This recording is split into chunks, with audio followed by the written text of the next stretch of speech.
সুপ্রিয় শিক্ষার্থী, আসসালামু আলাইকুম। আরিফস একাডেমির পক্ষ থেকে তোমাদেরকে জানাই শুভেচ্ছা। আশা করি তোমরা ভালো আছো এবং সুস্থ আছো। তো আজকে আমি তোমাদের গণিত বইয়ের পৃষ্ঠা নম্বর ৭৬ এর লিখিত অঙ্ক করে দেবো, ঠিক আছে? ৫টা লিখিত অঙ্ক করে দেবো। ৪, ৫, ৬, ৭ এবং ৮, ঠিক আছে? এই ৫টি লিখিত অঙ্কের সমাধান করে দেবো, ঠিক আছে? তাহলে চলো শুরু করি। তো প্রথমে আমরা ৪ নাম্বারটা দিয়ে শুরু করব। তো প্রথমে প্রশ্নটা আমাদেরকে ভালোমতো পড়তে হবে, ঠিক আছে? তো দেখো প্রশ্নটা যদি পড়ি তো বলছে ৮টি আম, ঠিক আছে? ৮টি আম ২ জনকে সমানভাবে ভাগ করে দেওয়া হলো, ঠিক আছে? প্রত্যেকে কয়টি করে আম পাবে? তাহলে দেখো আমাদের আম আছে ২টি। আম আছে কয়টি? ২টি।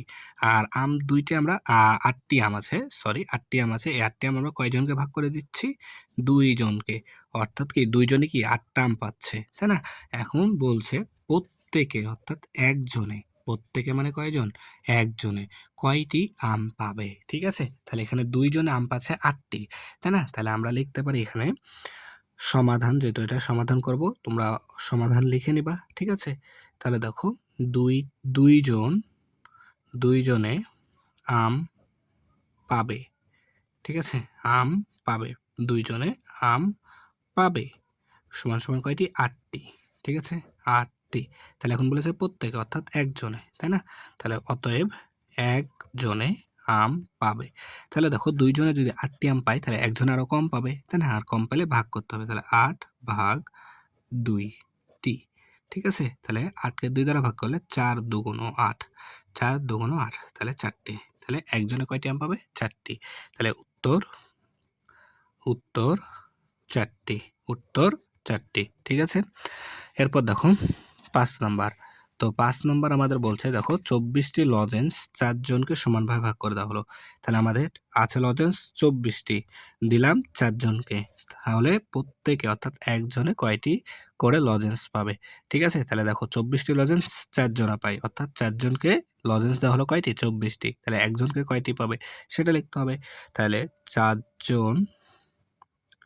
৪ জনে লজেন্স পাবে, লজেন্স পাবে, ৪ জনে লজেন্স পাবে সমান সমান ২৪টি। ৪ জনে লজেন্স পাবে ২৪টি।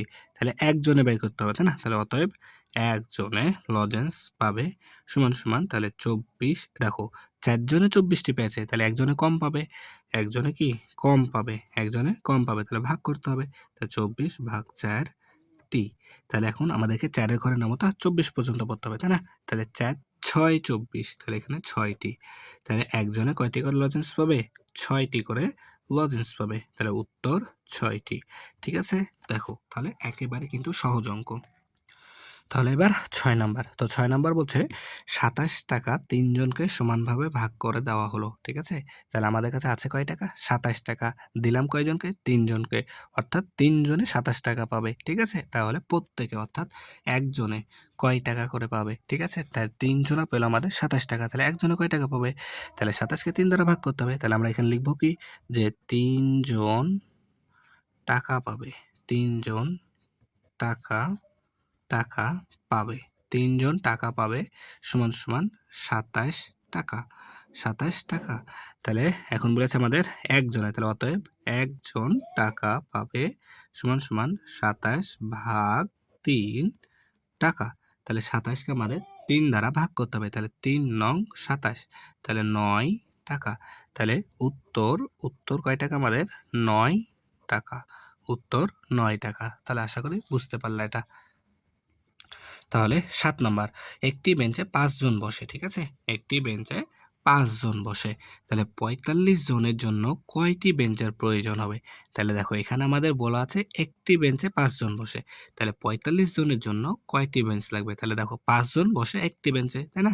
৫ জন বসে একটি বেঞ্চে, তাহলে ৪৫ জনের জন্য বের করতে হবে এখন। তাহলে আমরা এটাকে লিখবো কি? যেটা চাইবে, শোনো, যেটা চাইবে সেটা আমাদেরকে ডানে দিতে হবে। তাহলে এখানে আমাদেরকে বেঞ্চের সংখ্যা চাইছে। তাহলে বেঞ্চের সংখ্যা আমাদের আসবে কি? ডানে, ঠিক আছে? আচ্ছা, তাহলে আমরা লিখব কি? ৫ জন। ৫ জন বসতে পারে, বসতে পারে, বসতে পারে সমান সমান একটি বেঞ্চে, একটি বেঞ্চে। তাহলে আমাদের কয়জন আছে? ৪৫ জন। তাহলে অতএব ৪৫ জন বসতে পারে সমান সমান তাহলে এই ৪৫ ভাগ 5টি বেঞ্চে। তাই 45কে 5 দ্বারা ভাগ করলে 5 নং 45, তাহলে 9টি বেঞ্চ। 9টি বেঞ্চ, তাহলে 45 জন বসার জন্য আমাদের 9টি বেঞ্চ লাগবে। তাহলে উত্তর 9টি। ঠিক আছে না? উত্তর 9টি। এরপরে 8 নম্বরটা। তো 8 নম্বর দেখো বলছে নাফিদ 40 টাকা দিয়ে কিছু কোয়েল পাখির ডিম কিনলো। ঠিক আছে, 40 টাকা দিয়ে কিছু কোয়েল পাখির ডিম কিনলো। যদি একটি ডিমের দাম 5 টাকা হয় তবে নাফিদ কয়টি ডিম কিনেছে?